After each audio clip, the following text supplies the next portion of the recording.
Ladies and gentlemen, welcome back to the Baschamania podcast. This is episode 202, and I am your host, as always, Justin Basch. Going to be a fun show today as we dive into a great conversation with Missouri's Rocky Elam, a junior world champ, three-time NCAA All-American, and the best is yet to come for Rocky. Grateful to have him on the podcast today. Going to be a great show. This show is brought to you by our friends at Attack, A-T-A-C. Attack is an amazing training app where video game stats meet real-life training. Strength, endurance, mentality, agility, flexibility, speed. Not only will the Attack app help you level up in those areas, you get real-time stats and scores, and you can see where you stack up against some of the best athletes in the country.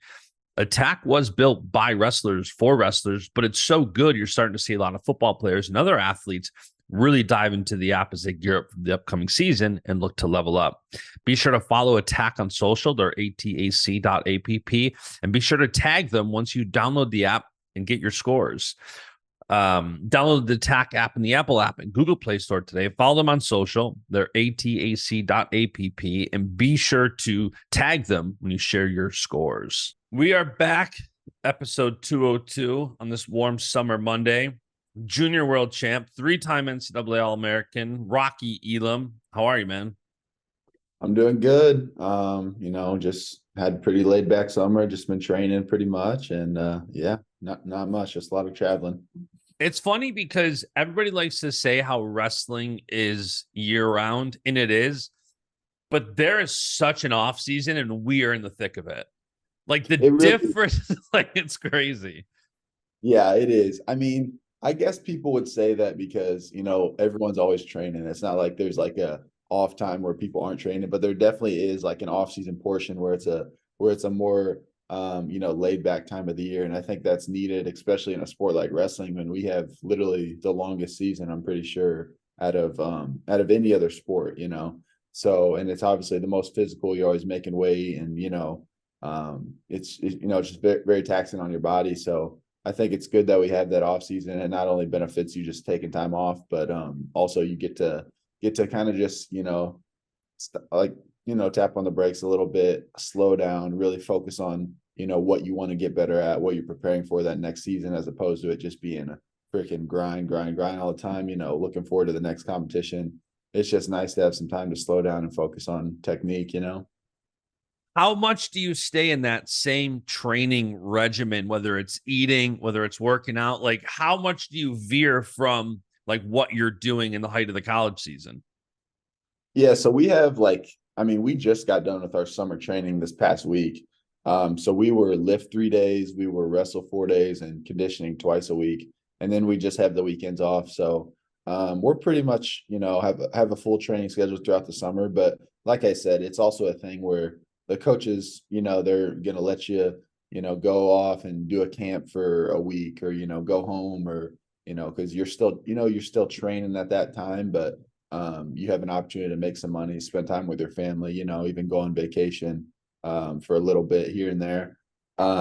So I think that the training still keeps up, but like I said, it's a little bit less of a grind, and it's a little bit more, I get to, have my freedom and focus on the things that I want to focus on. And not that we don't get that opportunity during the season. But like I said, it's a little bit more relaxed in the off season, which is nice. Yeah, no, for sure. Making money is good. What kind of things you doing to making money? Yeah, so I think this summer has been actually my busiest summer since I've been in college. I went out to Idaho went out to Caldwell, Idaho with Coach Maple and like 6 or 7 other guys. And we did a 3 or 4 day camp out there. Did some fun stuff up in the mountains. Like the first day we were out there, we took these hound dogs out, and it was kind of like a gator. And we just took like 9 or 10 dogs out there, and they would like catch a scent for a bear trail, right? They'd be smelling for bears. And as soon as they got one, they were freaking barking like like they Are found they them. on a leash or something? Like, how are you keeping No, them all? it's like they're in like we're like driving around like in this gator thing, like in this big like 4-wheeler type Yep. vehicle, and they're like almost in like a cage, but it's like they can still like stick their head out and smell, because they Yeah. want to smell bear trail. So we'd be like driving up in the mountains, like on this trail, and whenever they caught a bear scent, they'd just freaking be barking. They'd be, And so we'd let them out, and they go and they chase these bears up these trees, and they're pretty relatively small bears most of the time. Sometimes 80 to 150 pounds. That's For still the a most part. decent sized bear, though. Yeah, still a pretty Like, big bear. yeah. But we and they had like these GPSs on them, so they'd be able to they'd be looking at it. We'd let the dogs go, and they'd be looking at it and be looking at where these bears go to tree these bears, and or where these dogs go to tree these bears. And as soon as like they stop or they started barking, and we see them stop on the GPS, we just kind of like track them. It might be half a mile or less. It might be even more than that.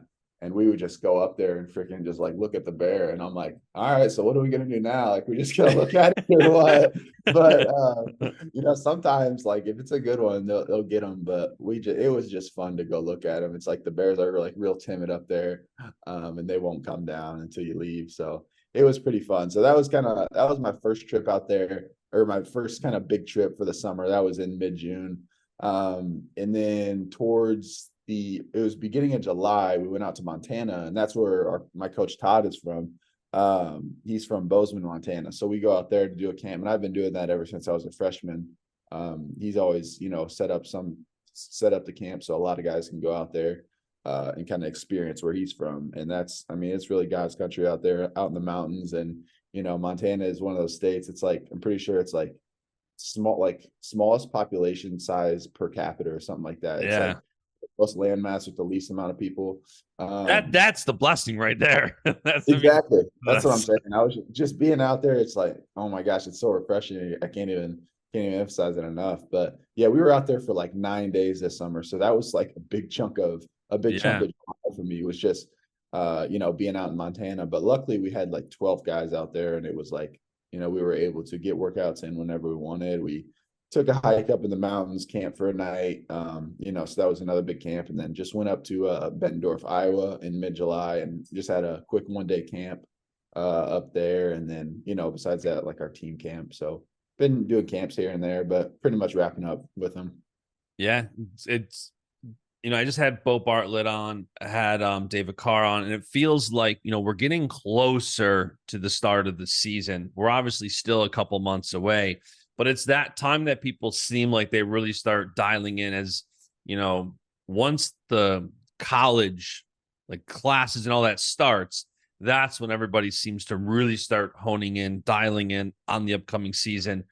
For you, last year, I was just rewatching it, the third place match, your press conference right after that, and you were talking about falling short of the NCAA title and that hurt, that pain of falling short. And it's funny because I was looking at your career, and it's like you finished 5th, 4th, 3rd.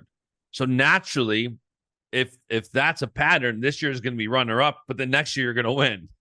I'm sure you'd like to see, first, because you got 2 years left, right? Yes, I got 2 years left, and I'll be both. Yeah. So as you reflect on last season, so close, I feel like third place is one of those things where it's like, when you take 4th, you lost 2 matches. You're not nearly as close. It's just losing 1 match. I know it's only 1 match, but like, that seems like a huge differentiator, losing 1 match versus 2 at NCAAs. For you, you're that close. What are you focusing on heading into the next season? Yeah, so about that 5, 4, 3, 2, 1, it's like I was looking at that as well, because obviously I'm aware of it, but like I was hoping like 5, 4, 3, 2 1s instead of 2 1. Yeah, yep. 2 1s, two first place. So hopefully we can do that. But yeah, it does. It stung for sure. Being that close, and it's like, you hear it all the time, but matches are decided in literally one position, one scoring action. And just looking back at my semis, I just like got a locked hands call, which is obviously very unfortunate, and just had a little bit of a lapse on bottom that ended up costing me the match. So it's just like literally like, like I said, people say it all the time, but the freaking smallest things, that's what'll make or break you at times. So it's just like, I've seen where for my past 3 years in college wrestling, I know very well where I need to improve at and get better at. And that's what we've been working this off season. And, even just talking with my coaches about it, it's just like, we're going to do everything we can to be the best we can and get better at these positions and try to win a national title. And, that's just, that's all you can do. It's, it's not, the outcome really isn't in our hands. It's just, we can control what we can about the process. And, we can get better in the areas that we need to fix, but ultimately the outcome is not really in my hands. So that's kind of the we're taking into next season. Yeah, I love it. And you talked in that same post-match little interview about your support system. And I don't like when you guys get emotional in interviews, because then I get emotional. Like if you're rooting for someone and they're getting emotional, it's hard not to like be engulfed in that emotion. But you talked about the importance of your support system and, your brother, Zach. Talk to me a little bit about what that's like, having your brother not only as a support system, because there's a lot of wrestlers who have family or brothers or sisters in similar ages, but it's not even just that for you. It's on the same team as you. What is that like? Yeah, I mean, it's really cool to have my brother. It's it's very special. I think it's a blessing for me and for both of us. And when I had lost my semifinal match, I think it was I just went back in the locker room, just had some time to myself. And like when I came out like 10 minutes later or whatever, Zach was just, the first one waiting for me there. He's kind of, I think he was walking towards the locker room, like looking for me. So that was just kind of like already like a heartwarming thing right there. And, he was just walking with me and, I was real upset, but ultimately it was one of those things where I had, he had came up short of his goal in the past couple of years of, losing in the blood round. And, just being right there to become an All-American. And it was one of those things he reminded me of in that moment, like, hey, Rock, like you were here for me in this exact same situation these past 2 or 3 years. Now I'm here for you to remind you that, it's the same thing that you've told me all these past years. This is a part of God's plan. This is just, there's everything happens for a reason.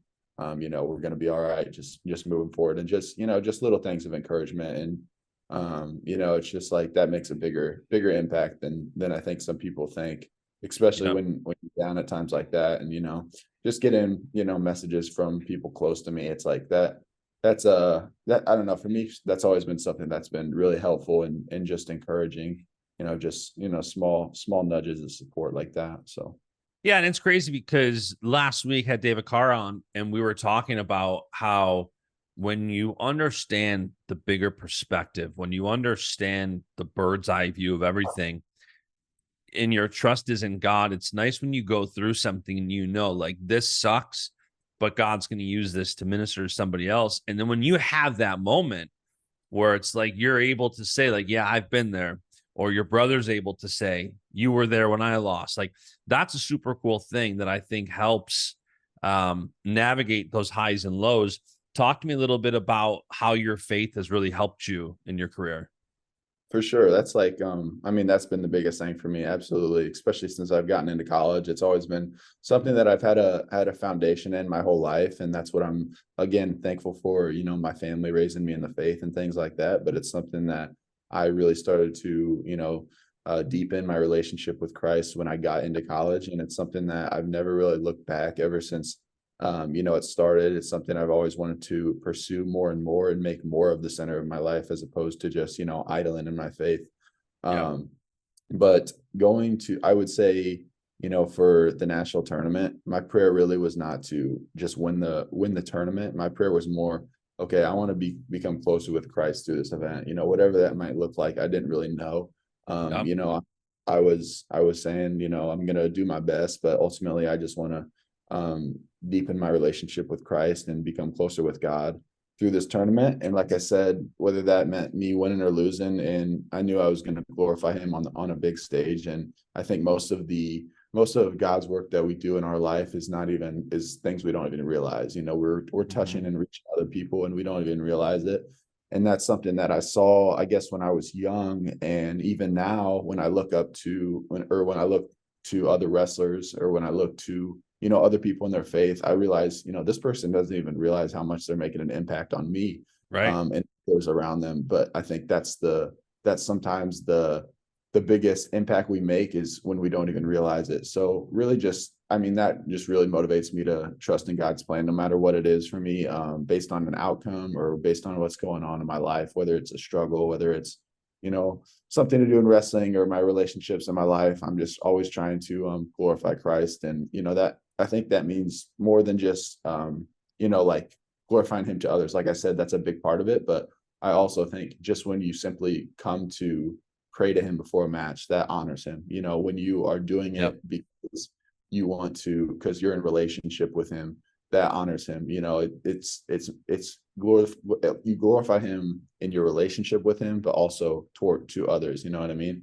Yep. And like I said about, I just wanted that was my prayer before the tournament, because ultimately, like as great as wrestling is and things like that, it's something that's temporary. It's something that is important, something that I love dearly, but it's something that's temporary. But me being prepared for the kingdom of heaven, that's what's going to be eternal. So that's what I want from wrestling. That's what I want from my relationships. That's what I want from, the NCAA tournament. I want to be a full and complete, disciple of Christ, and just be prepared for the kingdom of heaven when it gets here, because ultimately that's everybody's in for us. Everybody's Yep. going to stand before God on Judgment Day. So Isn't it crazy too how, I've said this before on the podcast, where it's like, even for my friends, clients, whoever, like I've kind of stopped praying for them to win, and it's more to stay healthy, to stay focused, to be used by God. And I feel like even more so, whether it's watching other people have victories, or even for myself, when you're not necessarily praying for a victory, but then in God's grace, he gives you one anyways, then it's crazy humbling. Like, God, you didn't have to give me this victory, right. but here you gave me this All-American title. Here you gave me a junior world championship. When you go through these highs and lows, like, you winning a junior world championship is the absolute pinnacle at that age on what you can do in wrestling. When you have those victories, does that kind of help keep things in perspective? Because I know sometimes people sometimes there's this false sense of the destination. If I can just win this title, if I can just win this title. Here you won a title, you won a world championship, and you've realized that like it's a cool accolade, but the next day life goes on. And I'm assuming that's got to help give some fulfillment in realizing that's not the end goal.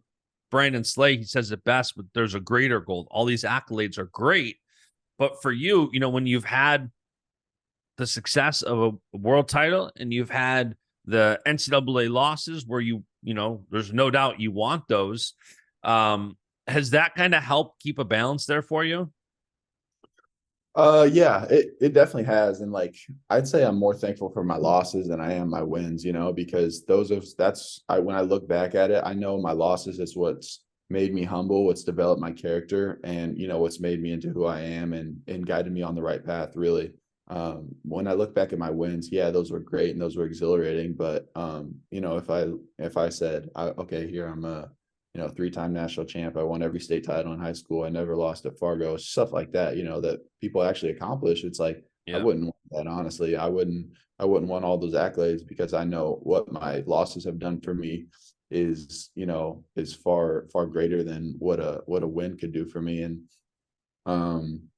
so yeah, I'd say that's my mentality on it. It's funny too, because I always root for you. And unfortunately for you, I root for David Carr because he's my guy.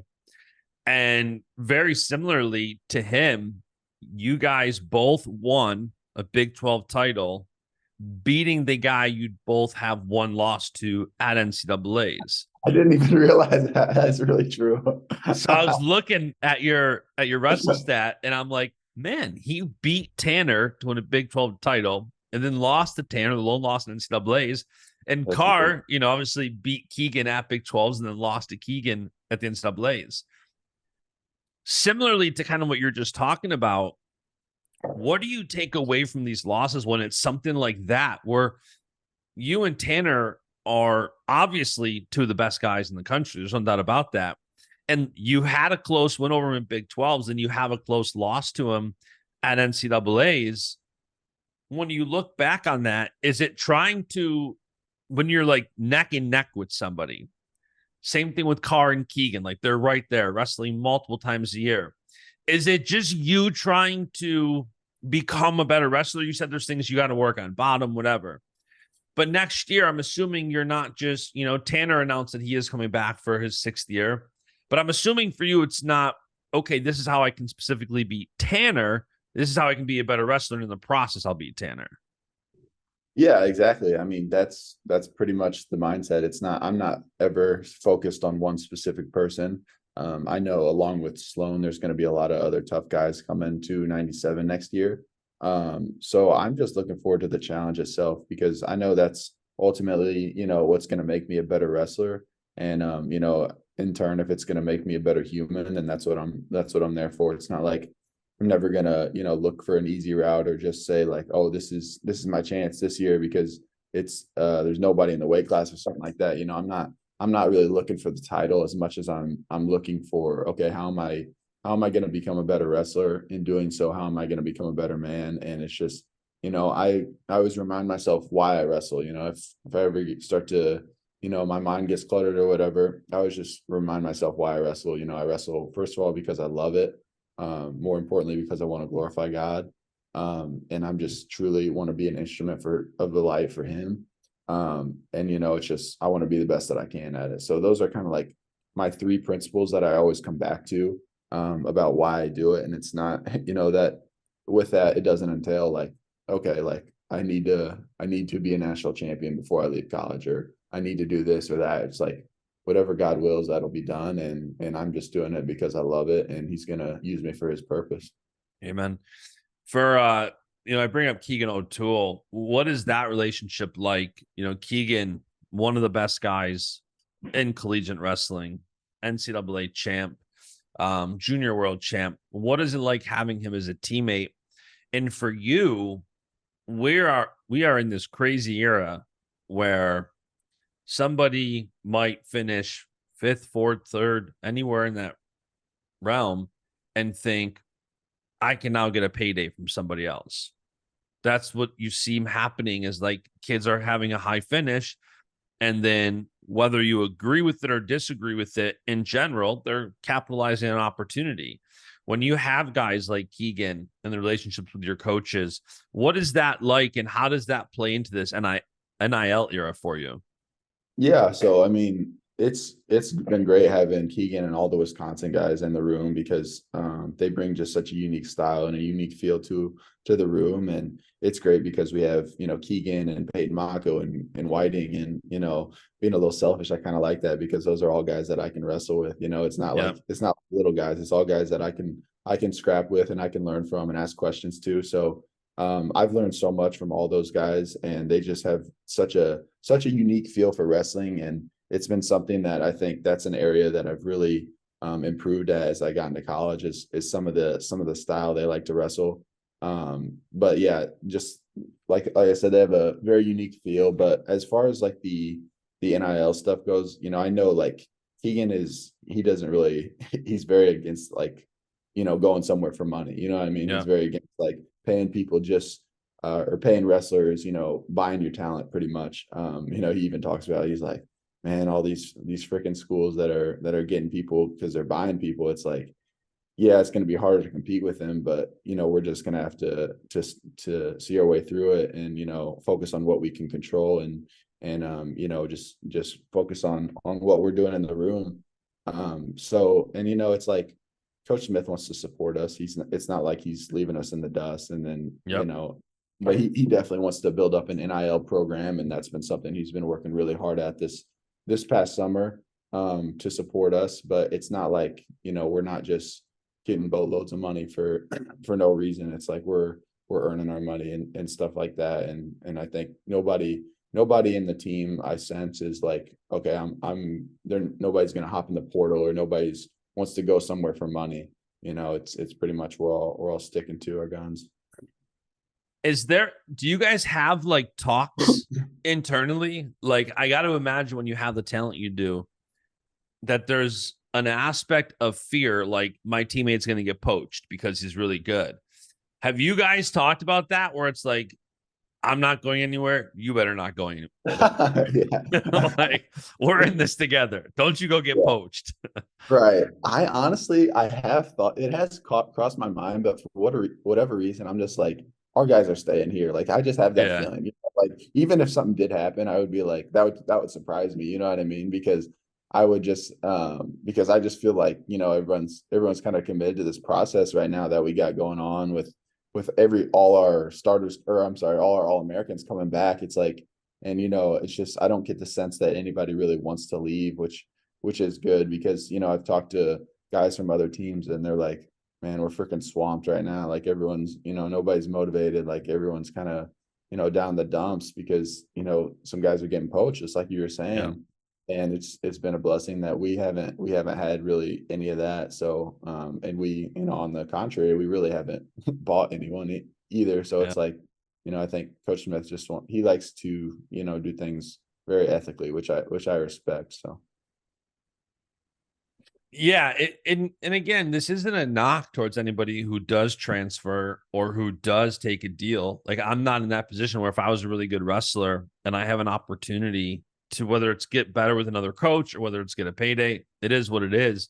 But there is a sense of appreciation for people who stay home and have that kind of homegrown talent.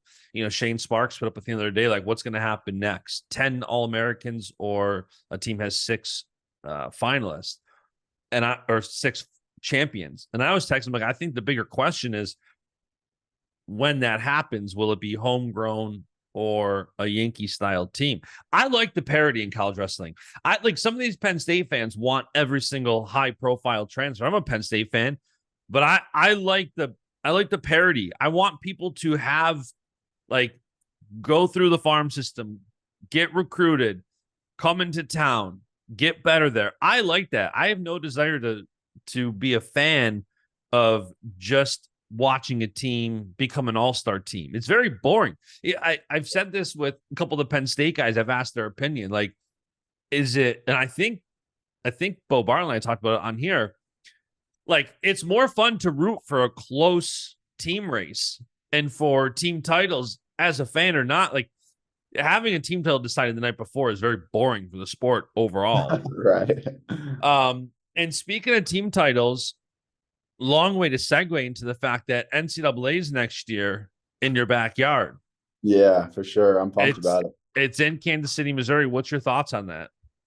Literally. So, I mean, that's where I'm from, KC. So I just know that that's going to be a very, you know, fun atmosphere for us, for Mizzou as a team, because we're going to have, you know, majority of our fans there. It's like, I can't think of anybody that I've talked to that's a wrestling fan that's like, oh, I'm not going. It's like everybody I know that has attended some sort of wrestling event is like, oh yeah, I'm definitely going. And even people that aren't really big wrestling fans.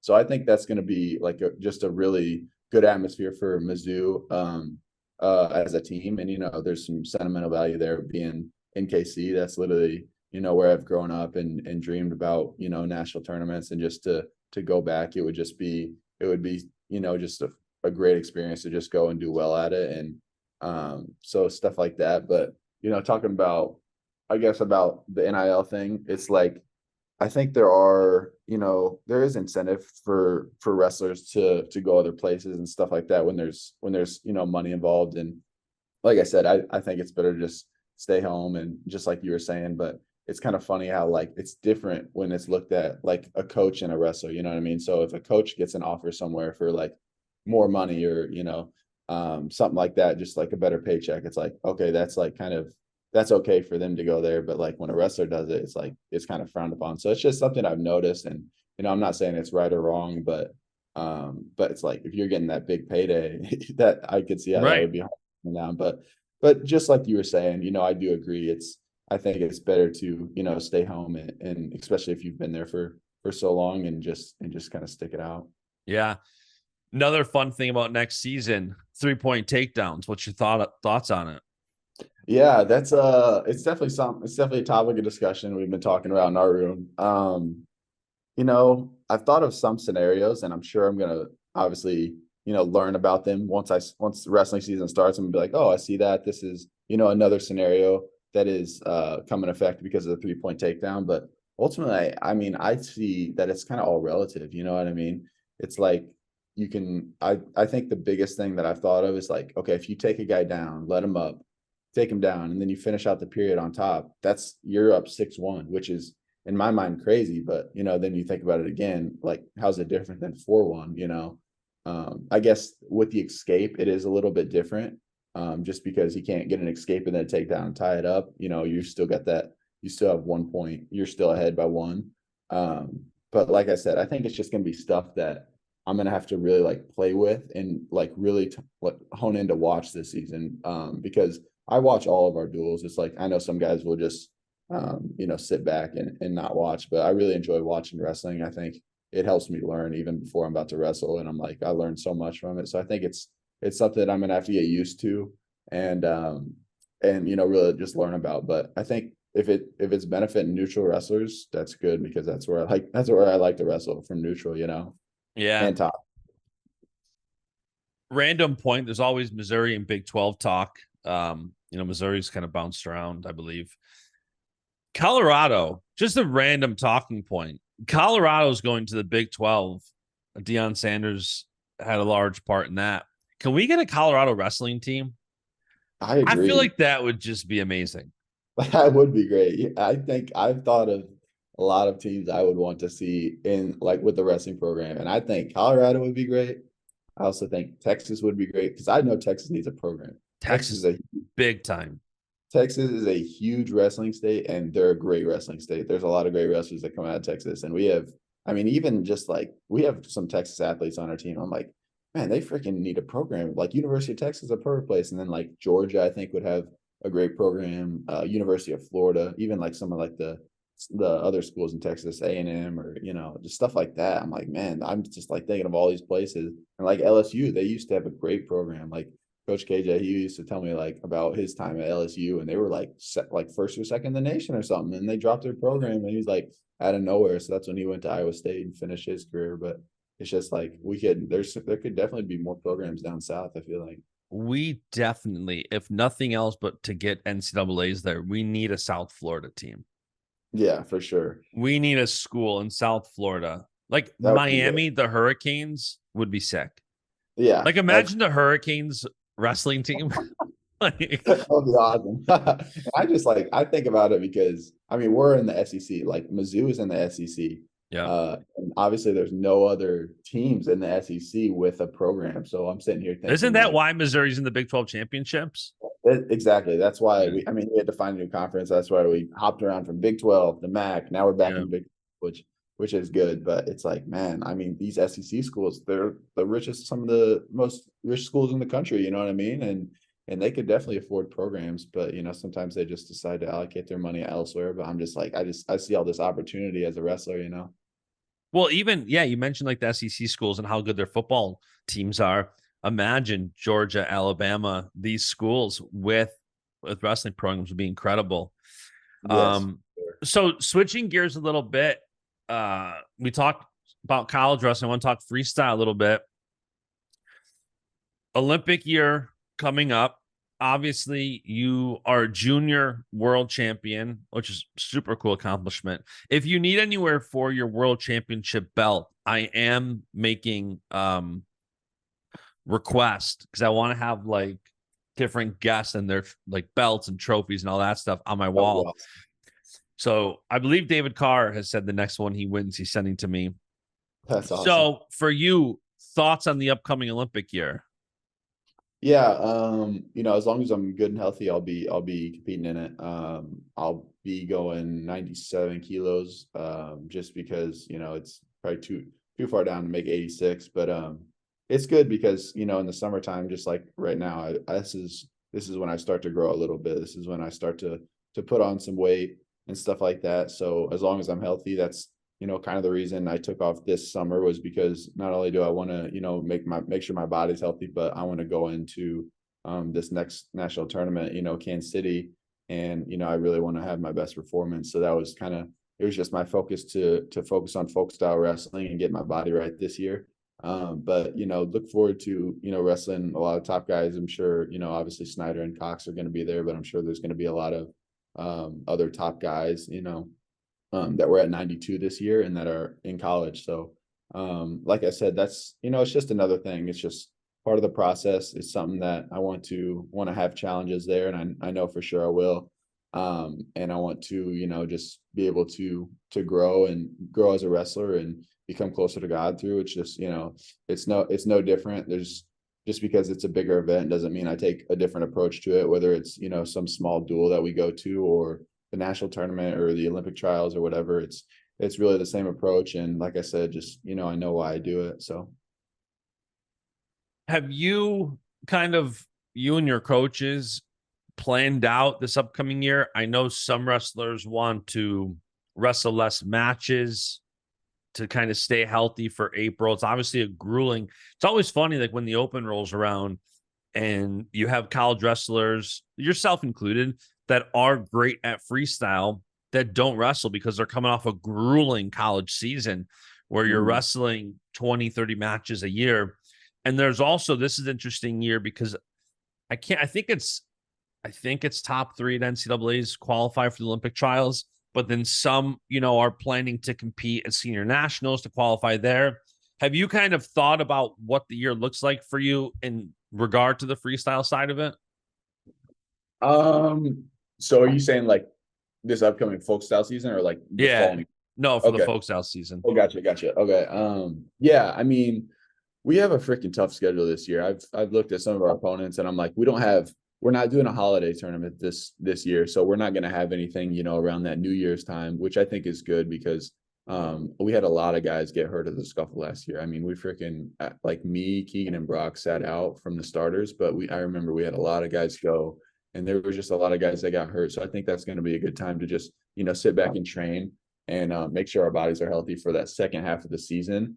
But as far as competition goes, I think I had like 8 matches going into Big 12s last year. And it was the lowest, like out of all the starters, it was the lowest, that's the minimum amount of matches you can have to bring a spot to Big 12. So, and there's a purpose for that. It wasn't because I was just sitting out on purpose. It was because I really needed to make sure my body was healthy and, was a little banged up here and there, but ultimately because I did what I did throughout the season, I was ready to go and I felt good for the postseason. And who knows if it would have been like that if I hadn't. So we have one tournament this upcoming year, and that's actually it's in Kansas City. It's back in my old high school. That's kind of like our Tiger style tournament, and just do that. And then we have, like I said, a lot of tough duels this year. We have Arizona State, Virginia Tech. We have all our Big 12 duels, Iowa State, Oklahoma State. All these big duels. I think we even wrestle Illinois, like I think in November or something like that. So and then we wrestle Cornell, we wrestle Stanford. So it's like we have all these tough duels that are not only in the Big 12s, but now outside the Big 12 because, to kind of make up for us not having a holiday tournament. So I think it's going to be, just seeing a lot of different faces, wrestling a lot of different guys because we are doing all these, outside Big 12 tournaments, but just gonna still gonna, pick, make sure I pick the matches that is gonna benefit me and the team the most. And, we'll see how some of the other ones go.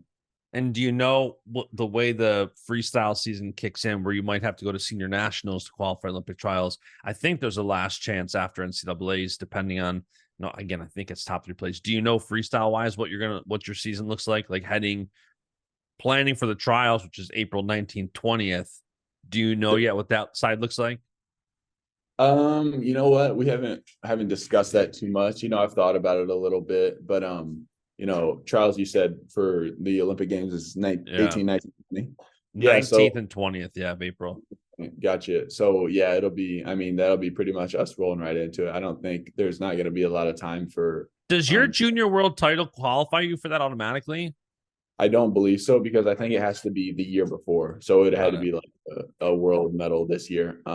But yeah, I would say like for that preparation, it's just like, you already are coming off a good NCAA season. You know what I mean? And that's preparation in itself. And I think that's what a lot of guys don't realize is like, you don't need to like you don't need to like prepare like extra, like a bunch for like, obviously there is changes you have to make, but you're prepared, you're in a state where you just came off of a national tournament. And I was even, me and Keegan were talking about this when he was thinking about going to the Open or not. I was like, Keegan, you can take a couple weeks off here, because I think the Open might have been like a week later. I think it was at like the end of April or something like that. Yeah, it's the last weekend in April. Yeah. So I was like, you have, 2 weeks here after nationals where you can just take time off. Like you're fully prepared, coming off of, Big 12s and nationals, especially with the tough weight class that he had.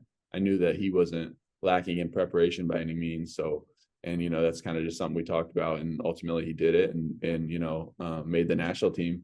So it was successful for him, but, it's just, I don't think there's much of a need to worry about, like, am I going to be prepared for it? Because I think, the season is what's going to prepare me for it. And then we're going to make some changes before the Olympic trials to transition to freestyle. Yeah, no, for sure. You're wrestling at 197 pounds collegiately is like 92 kilos. Do you think you could potentially bounce back down to 92 kilos after the Olympic year? Yeah, I think I will. I don't think I would stay at 97. We'll see what my body does. It seems like even though I'm in college, I feel like my body does a little bit different things every year. So we'll see what happens. But I think the best weight for me would be 92 kilos as of where my body's at right now. That being said, I feel like I also have the frame to fill out to 97 if I wanted to. But those non-Olympic years, I would most likely be at 92 kilos. What's the balance like? You talk about wrestling matches that are good for you, good for the team, and been talking more and more in this podcast lately about, you mentioned like the scuffle, and we talked about this, David Carr and I, last week, where it's like a schedule's for an entire team, and there's a lot of different talent levels within a team, and you got to do what's best for you. And I was actually just watching, I always go back to watch a couple of interviews before I have anybody on here, and after you won your junior world title, it was funny. You said they were talking about how tough the Iranian was, and you said you loved it. You came here for a challenge. You didn't want to come here and wrestle scrubs. You don't want to come here. You want a tough time. And I was laughing because I catch flack. Like, if I think I said, that I had said loosely that the guys wrestling the Open in the first round are bums. And obviously that was a very loose way to put it. I'm saying it in context to an NCAA champion in the first round. Right. But regardless, I was laughing because I got what you were saying. But what's that balance like for you of trying to come up with a schedule that works for you for longevity? Obviously, us fans always want to see you every single time. I think fans, myself included, want wrestlers to wrestle 30 times, 35 times, 40 times a year, because we're selfish. We just want to see guys compete more, or women compete more. For you, what is that balance like of, not running from competition, but also balancing it and trying to balance, when you should compete, when you should rest? Yeah, I think it, like you said, it definitely is a balance. And I think it's one of those things where sometimes I was taking, last season, I was taking some practices off to, do some other stuff where I wasn't even a full participant in the practice. So it's like, if I'm not a full participant in the practice, like I can't be expected to go out there and, compete at, go make weight and go compete, because like I said, I'm not even doing the full practice. So I think it's, listening to your body is just a big thing. And, making sure that, like I said, I'm trying to peak for March, so even if there's, that guys that get surgery, it's like, even if you have we had guys get surgery in season last year. And I'm like, that's fine, because, ultimately we're not, I think, we had some guys get surgery in like December and January, whether they were starters or not. And I was like, ultimately, like, that's not what you're peaking. That's not what you're trying to peak for. You're trying to peak for the end of the year. So it's okay to like take this time off. And just like you said, it is a little bit different, actually, I guess a lot different perspective, like from a fan's point of view first to a wrestler's. Obviously I understand for sure the fans want to see us out there and see us put on a show. And I even missed a couple home duels last year. And I know that's people wanted to see me wrestle, but it was like, ultimately, like, if you guys want to see me at my best in March, at the big show, then I have to take some of these times off. So And it's always, it's always different too. It's why I always stress to athletes, like, the more you can communicate, the better. Wrestling is a tough sport because people don't want to be over transparent with why they're not competing or what Mhm. they're healing up. Right. But it is interesting because fans just assume you're healthy, and there's there's there's not much more going on than on the surface. Whereas a wrestler, I've been around enough to know in the back end how much is going on. Um, Yeah, and I think you're right because I mean, just like wrestlers, they don't want to get out. They don't want it to get out what they're going through, because literally like opponents can use that to their advantage. So I think that is true where wrestlers aren't trying to be over transparent about it. But yeah, I mean that's very true. yeah, and I got yelled at by a coach because I said on the Baschamania Instagram, like, somebody's out and this is why. And Mhm. somebody else had said it. So I didn't like break the news, but Yeah. he was very upset with me. And I'm like, Wow. we were going back and forth. And I'm like, it's an interesting spot because, the NFL, it's like every day there's an injury report. Oh, for It's, sure. hey, Josh Allen isn't practicing today because of his shoulder. Yeah. Hey, Patrick Mahomes has a strained calf.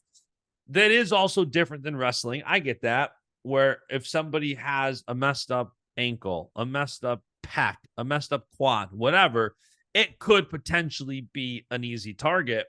But I think colleges just need to, especially in this NIL era where athletes are looked more and more, they're looked at more and more like professionals.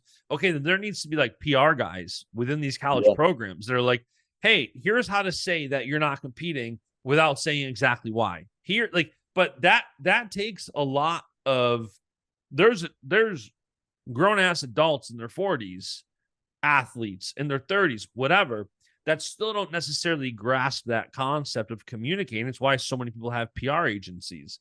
So I think college programs need to work in PR and marketing, just like they are with graphics and videos and content. So I think that will come. Speaking of the junior world title, I gotta ask, I feel like I don't know if there's anything more American than beating an Iranian in the finals. Yeah. What was that experience like for you? Oh my gosh, it was great. I mean, that was just another thing where it was more so the experience of getting to go do it than the accomplishment itself. But and the funny thing was, I don't know if you knew this, but like I got to wrestle the Russian in the semifinals. Yep. And obviously like the big like Rocky Four thing was Rocky went over to Russia and was fighting this Russian named Ivan and stuff like that. And he's this big freaking dude that's training with all these scientific methods, and Rocky's just out in the snow, plowing stuff and Yeah. stuff like that. So, and it was funny because obviously I got to go over there, and the Russian that I wrestled, his name was literally Ivan in the Oh, I didn't semifinals. know that. Yeah, so his name was literally Ivan, and I was like, and I knew it before the match. I'm like, I can't lose this. Like, I just can't. Right. Like, if I No. lose, I don't know what I'm gonna do. Like, there's no way. Like, Rocky Four, he beats the Russian, he beats Ivan in Russia. I'm like, this is just the perfect storyline. So I got to do Right. it, So I think that was a really cool thing. And then like even after that, I was like, job's not finished. I still got one more to go. And Yeah. just think, I was just really proud of the way that I was focused in that tournament. And I don't even think it was much different at the NCAAs. I still think I was, very focused on one match at a time at the NCAAs. I believed I was going to win. But just sometimes things don't happen the way you want to. And so just both of those tournaments, I was really proud of the way that I was focused in, and there's nothing I really would change about it. Do you think that the winning the junior world championships or even going to the world championships, do you think that helps you as you have a couple years left to win some NCAA titles, but then the goal seems like it's going to be, world and Olympics, if not obviously already starting to try to achieve that goal next year. How does that process of already having gone to a world championships help you think?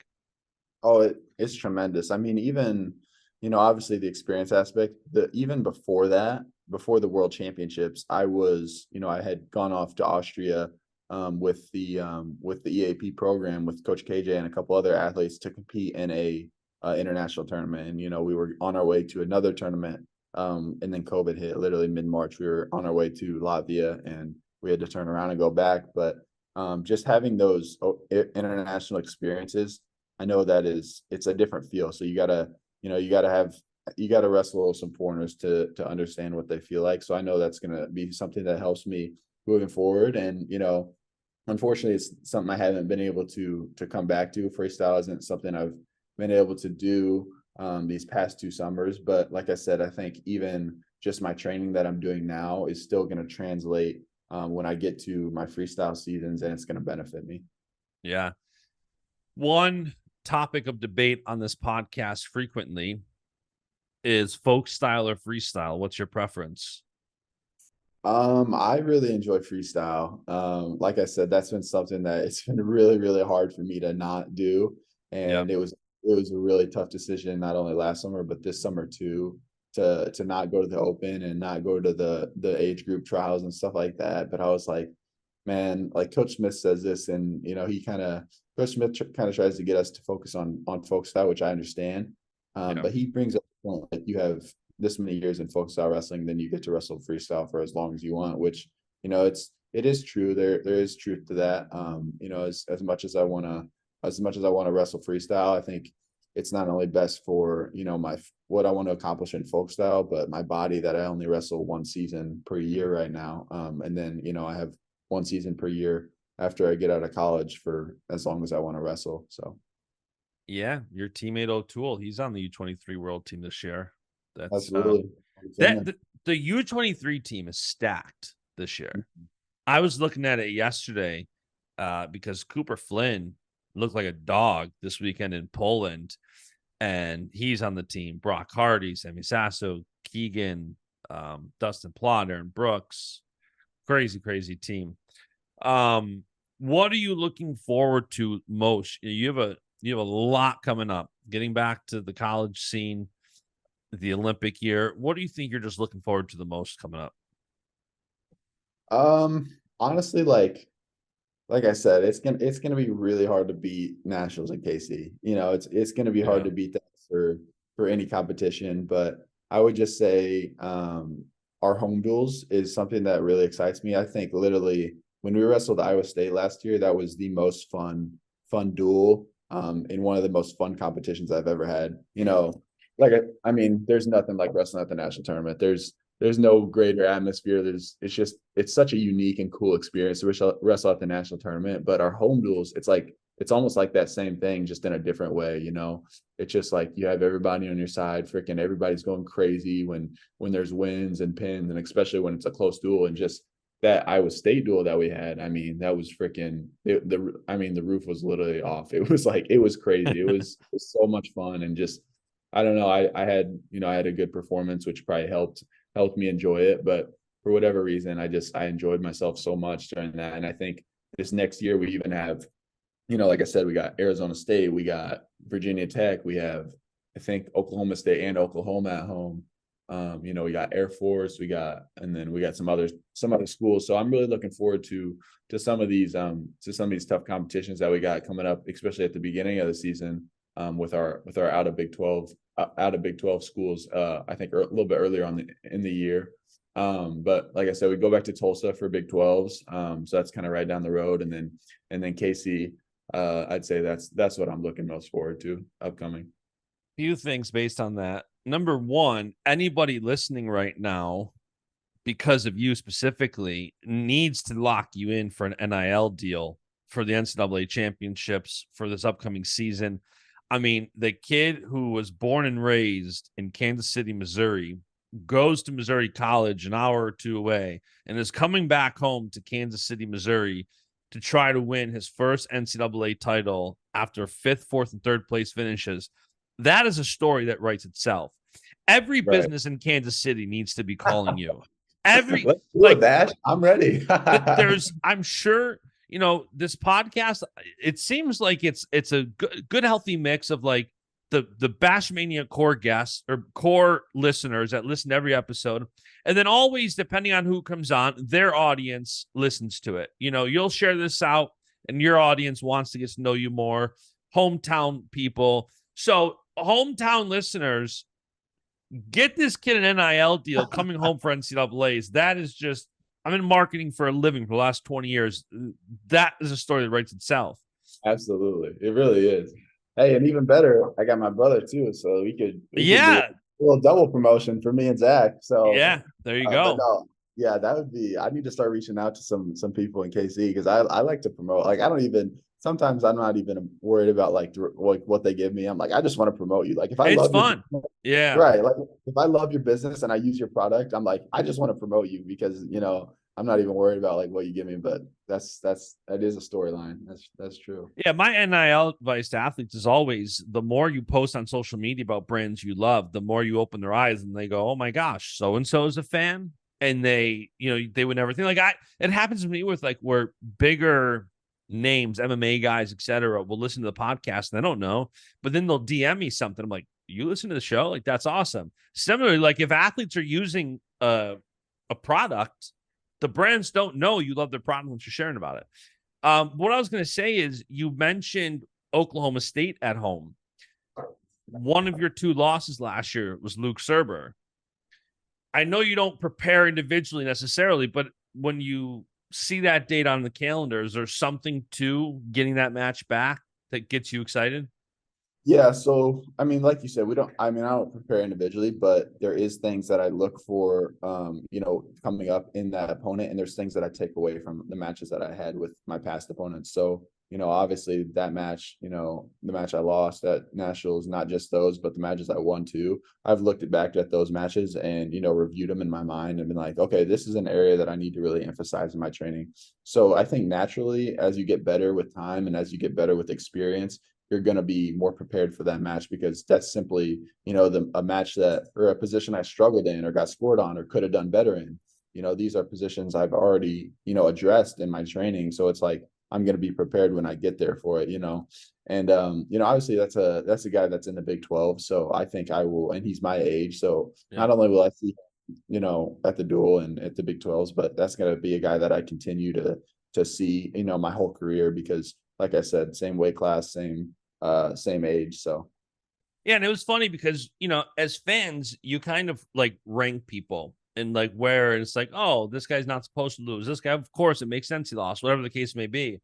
But for athletes, I know a lot of times, especially wrestlers, like I think Carter Strachey was more excited to wrestle DJ Washington after he had a loss to him, a couple of years ago.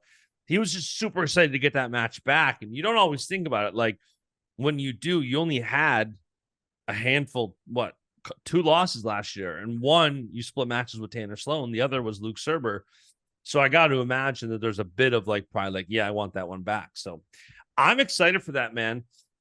yeah, I mean, I'm also excited for it because those are, like I said, two guys that are in Big 12, and I think we go up to South Dakota State. So it's like I know that those are going to be matches that I come across again, which is fun. Do you ever pay attention to the rankings throughout the year? When I was number one last year. No, I'm kidding. I'm kidding. No, I really Great don't. answer. Great answer. So like, I mean, obviously I was notified when that happened, but I really don't. So Yeah. Yeah, rankings are so dumb. I I like them because it helps a casual fan understand where two people rank up. And it makes a matchup more interesting. If you know it's a 1 and a 2, it's a hell of a lot more interesting than a 1 and a 20. Or if you have a right. 4 and a 5. So it definitely like they're great for the sport because of the Yeah, fact that it does absolutely. help the fans. But it is always funny because most athletes are like, yeah, I really don't care where I'm ranked. But you do occasionally see an Yeah. athlete get mad. Usually it's like if they're deeper in the rankings. I'd say the top 5 tend not to care too much. Yeah, I agree. That is true because I mean it attracts people to sport. I mean, when we had our Iowa State, or I'm sorry, not Iowa, our Iowa State duel last year, like I said, I mean Keegan and Carr were 1 and 2. So that's a reason we had so many people at that duel, and we kept them for the very last match of the entire duel. So it was like that was I would say one of the most watched duels, out of from the whole year, and definitely it hit our attendance record. So just like you said, rankings, they absolutely play a role in the viewership. Yeah, no, they're great for fans. It's always interesting what athletes think about them because they don't really mean anything throughout the year Yeah, for the athletes. All right, yeah. Rocky, that's all I got for you. You got any final words before I let you go here? I think that's it. I would have something to promote, but hey, I'm gonna get a deal to some business in KC, and then I'll come back and promote it. Yeah, it's always funny too because I am very biased towards anybody I work with, towards clients, and like I naturally ask people to come on the podcast. I root for them, and I've already been rooting for you, so it's not new. But it is funny because I occasionally like will catch flack from people about giving fair love. I'm like, dude, this is not like I'm a fan and I'm having a podcast to have my friends on essentially. Right. Like that's what I'm doing. Like, so there is a bias here. So we are Rocky fans on this podcast. How can you not be fan of anybody in combat sports named Rocky? I mean, that's just I appreciate that. Are you coming out to the Rocky theme song if you make the NCAA finals this year? Oh, absolutely. That's what I come out to for Homegrown. So everybody knows that at Mizzou, but I'm definitely coming out to that when I make the finals. So I love that. All right, man. Everybody go follow Rocky. I'm going to link up his Instagram, his Twitter, all that good stuff below. And he will become a recurring guest. I'm going to try to get you back on like maybe just after a big duel or just before a big duel this season. It'll be fun to do something in season. So absolutely. I'd love to come back on. We'll chat, man. Thanks for making time today. And we'll do this again soon. Yes, sir. Awesome. See ya. And the beat goes on.